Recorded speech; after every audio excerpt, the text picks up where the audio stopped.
Short Brooke. He's also known as that manager. He's been a speaker, teacher, life coach, best-selling author for over 25 years. He's a former Nordstrom store manager and has managed in the corporate world for over 40 years. He specializes in teaching people the benefits of living a life of gratitude, and specifically the advantages of using a daily gratitude journal to record through a life's blessings and failures. As the author of Brooker's Daily Gratitude Journal and 3 other books on gratitude, David will show us the transformative power of gratitude. He's got over 300 gratitude videos on YouTube, and 33,000 viewers have seen his message. He's now considered a leading authority on gratitude and how living a life of gratitude can enhance and improve your life. Thank you, Tom.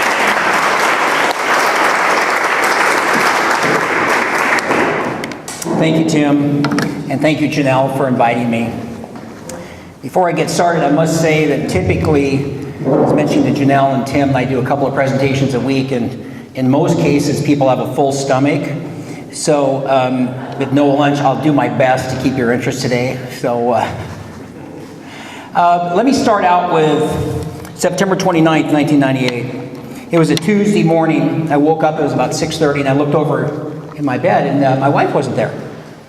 And I thought, that's strange. Just about a minute or two later, Connor, my 4-year-old, comes walking in, and he goes, "Where's Mom?" And I go, "I don't know." So we get out, we walk down the hallway, and Kyle, who's 14, comes out, "Where's Mom?" We don't know. So we look in a couple of rooms, and we walk down the end of the hallway, and we look downstairs, and she's laying down in front of the washer and dryer, face down, and she's kind of curled up. So we go running down there.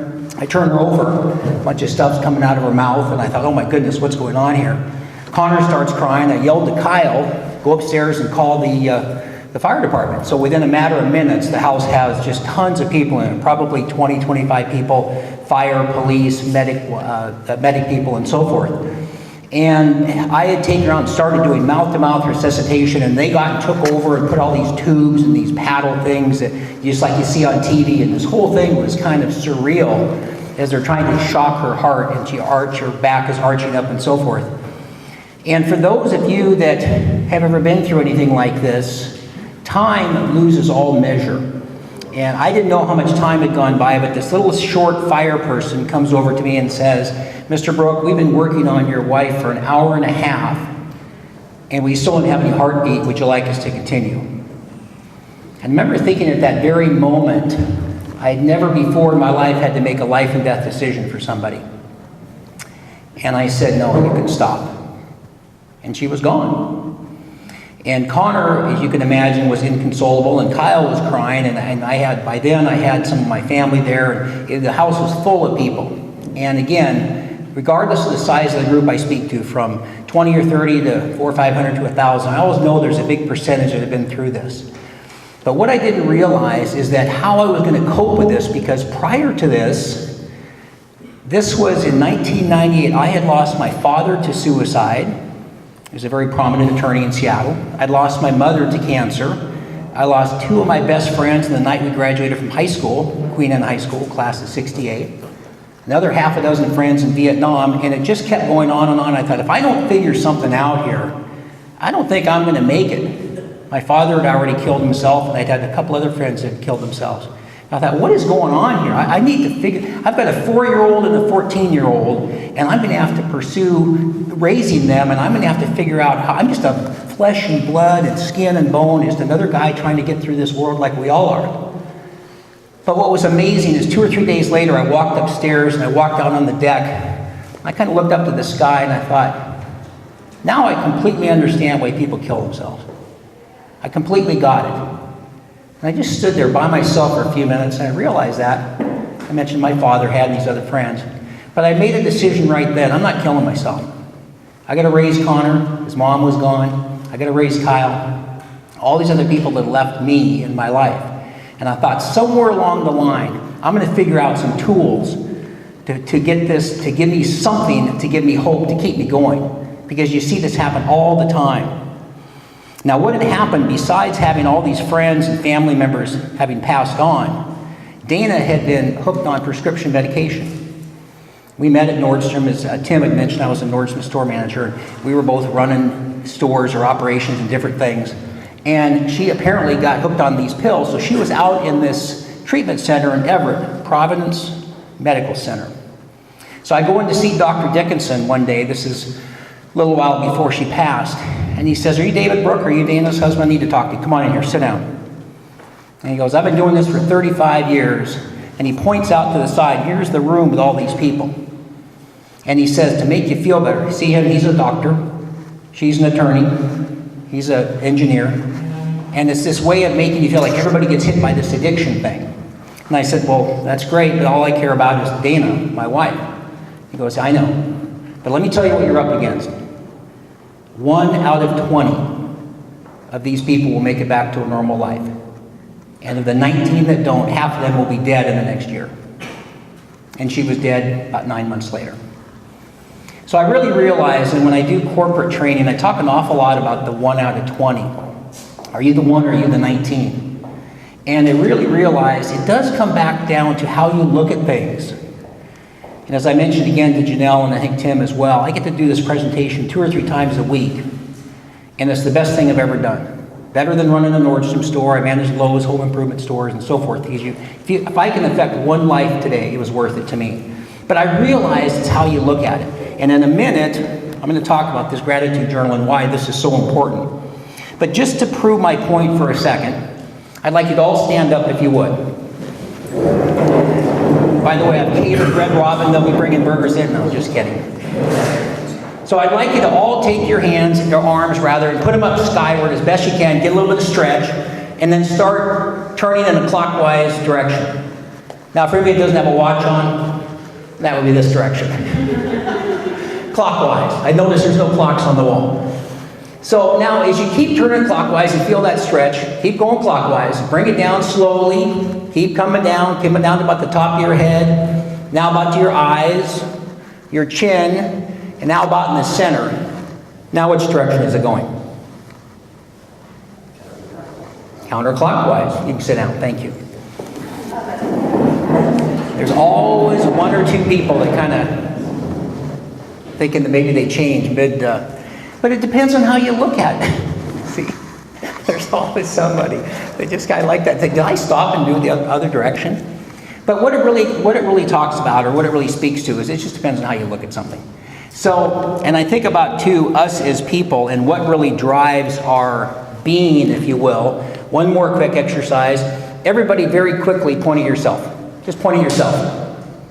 Okay, now if you look around the room here, every single person is basically pointing to here. Okay, put your hands down. Thank you. That's basically where your heart is. This is what drives us. This is what keeps us going. This brain up here is like the CPU. It's the processing unit, but you never see anybody go like this. You never see anybody go like this or like here or like here. But you always see people pointing there. And I just think that's significant, that it has to do with the fact that we come from the heart. And so when I talk about this subject of gratitude, and when I found gratitude and how it really changed my life and ultimately saved me, it's been really important for me to take that message to as many people as I can. And also, what I try not to spend too much time on my story, because I really want to talk about how it can change your life, not mine. But I will tell you, not only did I lose my wife, I lost my business, I lost my house, I lost everything. She'd been hooked on these pills, and I know we had not tons, but a fair amount of money in savings that disappeared, all to buy Vicodin and OxyContin and all the stuff that's just nonsense that's out there now. And it really made me realize we've all got to come up with coping mechanisms. And some of them, like those, are very destructive and in many cases deadly. And I have friends that have passed away from drinking too much and so on. And so I think everybody is really trying to figure out how they're going to cope. And I think one of the things that it made me realize as I raised Connor and Kyle, as I told them, I said, you know what, you can't give up. But I think it's also really important to remember it takes as long as it takes. Now, I remember being at 19 years old and I wanted to be a speaker. I wasn't sure what I was going to talk about, but I wanted to be a speaker. And here I am, 63 years old now, and speaking as often as I am and loving every moment of it because I get to affect lives now. But it took a long time. Colonel Sanders is my hero. I don't think he started KFC until like 62 or 63. Then you have all of these examples. Sylvester Stallone, I think 200 or 300 banks for money for Rocky, and Walt Disney had to go through a whole bunch of banks, a couple hundred, to get financing for Disneyland. So there's so many things that it really comes down to not giving up. And when I teach a workshop, I do a couple-hour workshop on gratitude, and I start with embracing gratitude and the power of how gratitude works. The fact that it takes as long as it takes and you can't ever give up. You got to clear out your brain and get it ready, because we get a lot of junk in our brains. I do a couple exercises, we do that workshop, that are really fun. And then a gratitude journal, and then the last piece is sharing gratitude, which we'll talk about when I wrap up. But I want to talk about it takes as long as it takes. So here's Connor, who was 4 years old when Dana passed away. The kindergarten people said, there's something wrong with your son. He's defective. I'll never forget that word. He's defective. And I went, his mother just died 6 months ago.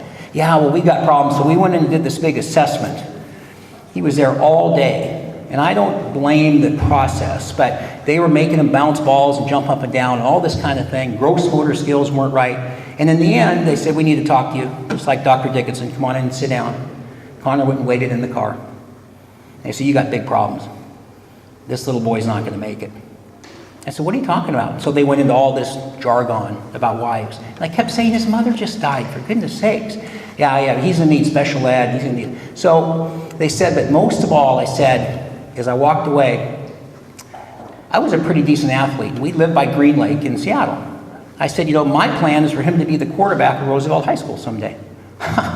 She starts laughing. He's not going to be any quarterback. In fact, he's not even going to be able to play sports because he's that messed up. And I remember just, okay, thank you, and being polite, walking out to the car, and I just burst into tears. I couldn't stop crying. I was having a tough enough time having lost everything. We had to move in with a friend and had to sleep in this small bedroom. It was just a nightmare in so many ways. But I kept thinking, I'm going to do the best job I can being a parent. So Connor kept wanting to play sports. He kept wanting to play baseball. He tried a bunch of sports. But for those of you that are parents, we started out with t-ball or coach pitch. How do you miss the ball on the tee? I just didn't understand this. And that there's the ball right here, and Connor's hitting the tee, and he's hitting above it. Connor, this is the ball. Let me show you, But well, I got to practice what I preach. So I hung in there. Over time, he couldn't hit. He couldn't run, he couldn't throw, he couldn't catch. And it was just tough. And I kept thinking, but you know what? You got to hang in there, Connor. You got to keep hanging in there. So we went through the different little leagues. He would never get a hit or anything. He'd go into the dugout, put his hands in his face in the corner of the dugout and just sit there and cry. So I thought, again, we're going to keep doing this. So eventually we got to May 31st, 2005, and he had a Little League game. And as we sit there, it's the bottom of the seventh, and his team is down 7-6. He hasn't been playing much because he can't play very well. And it's the bottom of the seventh. They're down by the 1 run, as I mentioned. There's 2 outs, and there's guys on second and third, and guess who comes up to bat? I see him coming out of the dugout, and it's Connor. And of course, I do what I think a lot of people will do. I just look skyward, and I go, could we just get a walk? Maybe a hit by a pitch or something? And I'm sure I heard from up above, now you pick a time to pray? But it was just, my heart was beating through my chest as I watched this. And so ball 1, strike 1, ball 2, strike 2, and it's full count. And the next pitch comes in, and he just rips it down the third baseline. And it goes just inside the bag, goes into left field. The guy from third comes in to score. The guy from second rounds third. And here comes the ball. Here comes the guy from third and the catcher, and they all crash at home plate. And it looks like he's out, and the ball pops out. And they win the game 8-7. And so here's my little Connor, who is standing alone on second base, and the entire dugout empties out and takes him and puts him on their shoulders and carries him across back to the dugout. And I couldn't talk for about 2 or 3, not only minutes, but maybe a half hour by the time we got home, because it was so emotional for me, and I realized he'd never given up. But I sat him down on the bed that night and I said, Connor, it was never about baseball. And it was the fact that you never gave up. And I've seen so many people in my life give up. And it's really sad when I go visit these graves of these people that I get to talk to that have passed on. And they said, you just can't give up. And Connor, I held him back a year because he really had a tough time. But he's a senior at Bothell High School. And he's the starting pitcher on the baseball team now, after all that. And as a matter of fact, I hadn't planned to pull this out. There's this little graduation notice. Isn't that cute on the little card? I use it as a bookmark in my journal. So, so the thing is that what I notice especially when I'm coaching with people get overwhelmed. This life thing is really tough. I do this, Tim mentioned these videos. I do a video every single morning, a 2-minute video on gratitude. And I send out a featured video every Monday at 7:45 a.m. In fact, when I do a drawing for a book, I'll collect cards. If you'd like to receive the video, great. If not, I'll just have you put an X on the card. But most people really like to get it. But what always fascinates me is people come up to me all the time, Mr. Gratitude Guy, how do you come up with another subject every day? And I'm always surprised at that question because to me, gratitude it's infinite. How many things would we be grateful for? I pulled up to, I've never been to this building before. Man, what a cool building this is. You know, what a great place to have a Rotary meeting. And you could just, the list goes on and on. But I'm just so surprised at people that have just think there aren't that many things to be grateful for. So let me talk about the gratitude journal. How many here have ever written in the gratitude journal? How many have ever written in any kind of a journal? How many have ever even seen a journal? Well, it doesn't surprise me because a friend of mine said, I told him, I said, Bob, I am not doing well. I'm having a really tough time. He said, you ought to get a gratitude journal. And I'd heard of a journal in the diary, and I said, what's a gratitude journal? So he tells me, it's a journal you write what you're grateful for in. So I got one, I ordered it, came from Amazon, just picked one out. Did what a lot of people do, I just stuck it on the shelf. Didn't do much with it at all. Waited 2 or 3 months, started writing it, and I noticed changes started happening almost instantaneously. And so I decided to do my own. I call it the Brooker's Daily Gratitude Journal. And my line in the beginning of this is, if you think about it, it's like a dream. If you talk about it, it inspires you. But if you write about it, it empowers you. There's a reason why we write. And when you all point it to your heart, you get thoughts in your brain, it goes to your heart, to your arm, to your hand, to your pen, to the paper. It has a lot to do with the fact that the same reason why we took notes when we were in college or high school or wherever. And this journal, well, this actually happens to be my own. Of course, I write in it every single day. And every so often, people will come up and look at it and they go, wow, you're writing this every day? No, I sell them and I tell people to write them every day, but I don't, of course, because I'm different. But it's made such a huge difference. And just very briefly, the format is the day and the date and the daily number. The daily number is something I really like. It's 1 to 10. 10's the best day of your life, 1's the worst day. And you assign yourself a number so you can always track how you're doing. And you can look at yesterday and see if you're up or down from there. So then there's a couple of lines on the current event, special occasion. And then all down here is everything you're grateful for. At the very bottom on the left-hand side is the highlight of your day. Whatever your best part of yesterday was. If you write in the morning, it's yesterday. If you write in the evening, it's what happened that day. And then on the right-hand side is something I feel very strongly about. It's called Gratitude Tomorrow, or it's your gratitude intentions. It's everything you're going to be grateful for that hasn't happened yet. Because your subconscious mind cannot distinguish between what actually has happened and what will happen. And when you write it as if it's already happened, it's amazing how much this will change you. Now, I've timed this a ton of times.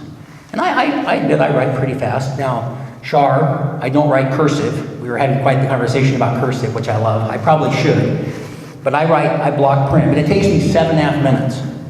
So this is 7.5 minutes. For those of you that do 8-minute abs, it's less than that. I saw some good-looking abs around here, so just remember that. But it's so, so very important. And that structure, and you'll notice, a person will notice this. I usually do it, I don't have that much time today, but when I do a workshop, I distribute out one little page, and I ask people, in fact, let me ask this before I do this. I'm not going to actually do the exercise, but let me ask you very briefly. I ask 20 people to buy a book, and one person will buy it.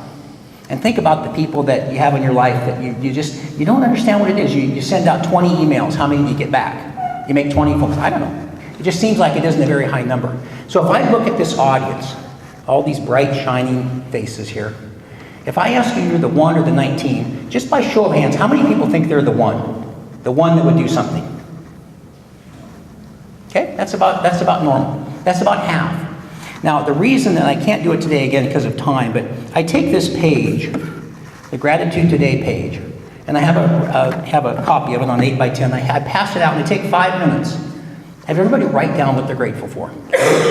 What's the highlight of your day? What's your daily number? And then I like to have people kind of shout out, what is it? Had a great breakfast with my kids this morning. Got a call from something good at work. It could be all sorts of things. And then I ask how many people are the 1 or the 19. And when I ask how many are the 1, almost everybody raises their hand. Because it's reframed and refocused you into thinking about everything that's good in your life and not what you're missing. So, very, very important. So, and I think the other thing that I noticed is that what happens is that you have to ask yourself that question, because I do believe the most important relationship you'll ever have in your life is the one you have with yourself. And how you handle yourself, how you manage it, makes such a big difference. And I always talk about this is such an incredibly cool coping mechanism that is healthy. There's so many negative ones, so many destructive ones, as I mentioned. And I've got my gratitude journals you can buy, or you can get them online or whatever, but I highly recommend it. And there's other times I've asked people, well, actually, I'll do this real quickly here. How many people here have experienced the loss of a loved one? Virtually the entire room. And it doesn't matter if you're young or old or whatever, wherever you are in your life. How did you get through that? There's a lot of different ways that can help you, and there's a lot of the ways that can hurt you during doing something like that. So what I'd like to do, I would like to mention a couple of things. I'm going to draw for one of my journals and one of my books. On the table, I have a flyer that just talks about what I do. It just says the Brooke of the Gratitude, the big square one. And there's also my business card there too, and I would like you just to keep that business card. I so much enjoy referrals. I was telling Janelle, thank you so much for inviting me. I get referred a lot now. And I really, really appreciate it, because I've listened to many, many talks in my life. And gosh, some of them are interesting, some of them are boring, and I'm trying to give people tools that will help them to succeed in this life. So I'd like to do this, if you would. Take your business cards out, if you will. And if you've got, everybody has business cards. Where's Tim? Tim, could you give me a hand with this in a second? And I'm going to draw for, actually I'll do 2 today. I'll do my Ready Aim Cafe, but I want to do 2 things before I collect the cards. Hold on a second. First of all, so take your card. If you don't have a card, you can use one of mine, put your name on it. But I'd like to do 2 things. First of all, I do send out this video every Monday at 7:45 a.m. It's just 2 minutes, 1:45 to 2:10. If you don't want to get that video, please just put an X on your card, because I don't want anybody getting my videos that don't want them, but I get a lot of people that seem to want those. So, and then the second thing is I am a life coach, and I do a lot of life coaching, and I only coach people that really, really want to change their lives. And so what I do is I do a 45-minute complimentary coaching consultation for those that are interested, and just kind of talk to people and see over that 45 minutes if there's somebody that might want to follow a different path that they're on, and maybe more the path I have, which has really changed my life. So if you're interested in a complimentary coaching consultation, just put a little C on the card, and then I will follow up with that. So go ahead, Tim, if you would, if you'll please collect those. And I'm going to have 2 books that I'm going to give away today. This one, the journal, I'm very hesitant to give away the journal instead of charging $15, because I notice when people buy it, they tend to use it more. When they get it, they don't always. But here's an example of a book that I did that I really liked. I sent a bunch of entries that's set to be included in this, and there's some really cool authors in here. It's called Ready, Aim, Captivate. Deepak Chopra, Dan Janelle, and a bunch of neat people. And I got rejection after rejection, and on my 29th entry, I got accepted. And so I'm chapter 6 in this, about put magic in your message and the fortune in your future. So I'm going to give that one away, and then the journal too. So, all right. And then, and then one quick thing, I'm happy to sign these, but I will tell you this, that one of my recent videos was confidence and humility. And I always had a fair amount of confidence, but I've also been pretty humble, because it's just humbling to change lives. But I handed a journal to a gal the other day that won it. And I go, here you go. She goes, thanks. And I go, do you want me to sign it? She goes, that's okay. And so I just went, well, actually, I've actually even signed my own personal journal. I mean, it's like, maybe it'll be worth something someday. Apparently she didn't think so. All right, so actually I'll give this person the choice. Mark Runzak.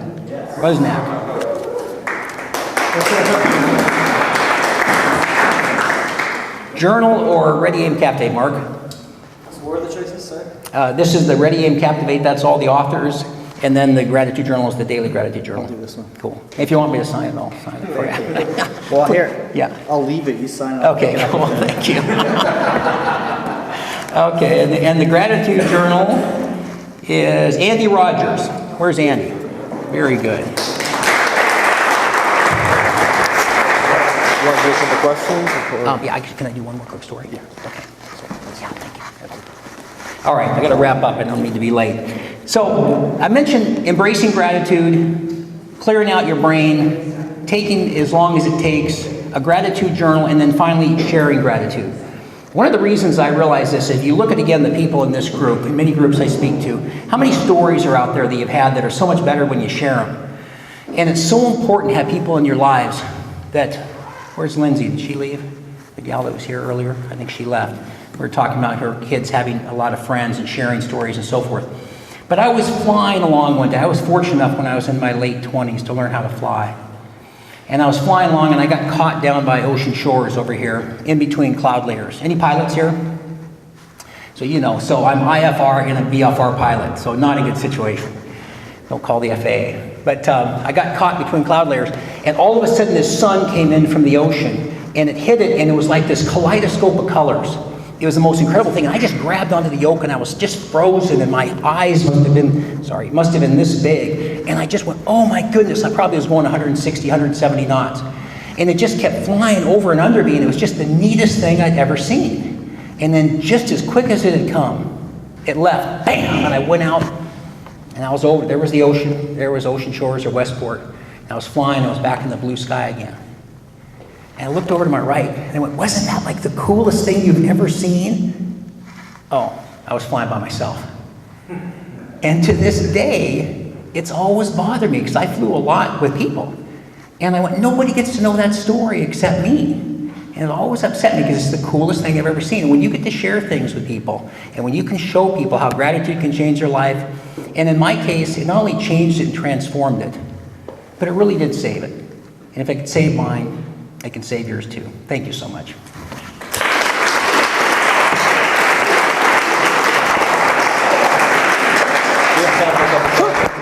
Anyone have a couple questions? One question, other than sign your book? I think everyone's getting hungry. Okay, yeah, I'll bet. All right. Thank you all.